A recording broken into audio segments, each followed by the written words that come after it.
Interview. Death is the leader of the Four Horsemen, kind of the caretaker. He is a do whatever it takes kind of guy.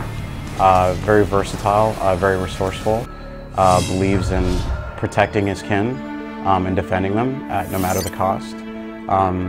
War, on the other hand, the player that, or the character you got to play in DS1 is more of a stoic, by the rules, follow the law, honor-driven, kind of a guy who was wrongfully accused for starting the apocalypse, and Death is taking it upon himself to do what he can to redeem his brother. Well, for a long time during the development of Darksiders 1, we didn't really know what the game was. We were kind of feeling around for it, working on something that we thought was going to be cool, but we didn't have an intimate familiarity with what the final product was going to be, because it was our first time coming together as a group, working on new technology. That was very much in its infancy back then, and so we had to overcome a lot of technical issues, trying new design things that we weren't sure were going to be solid and play out. A lot of things got cut, so the game felt like a big mystery. Now, working on a sequel, we already have a team in place.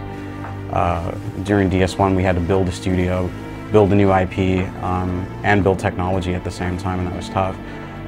Now that we have a lot more of that in place for the sequel, we feel like we're refining the direction that we're heading in, as opposed to creating it from scratch. So it's given us a lot more confidence. Since Darksiders II is largely taking place in a fantasy environment, that gives us more freedom to explore the context. The environment that, or the environments I should say, that Death is going to find himself in are going to be pushed to the limit visually. We're going to have a lot more fun with it. We want to take advantage of Joe Mad's amazing comic book style and really do a good job of expressing it and bringing it to life. We don't have the limitations of being on Earth like we did before. We're pulling away from photorealism and going more in an exaggerated hand-painted direction. That is a lot more fun to work on, animate, and paint and build the characters for. They've got interesting proportions. We're doing really cool stuff with the way characters are designed, yeah, it's been a lot of fun. In all honesty, if we had the bandwidth and the time, I believe DS1 would have been more of a role-playing experience than it is. I mean, it's pretty light on the character building elements. We're big fans of RPGs at Vigil, and we feel like we had enough of the technology in place to take the next step.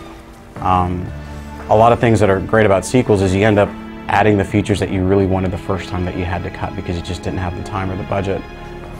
So we're excited about making DS2 more of the game that we wish DS1 originally was, if we had the resources at the time.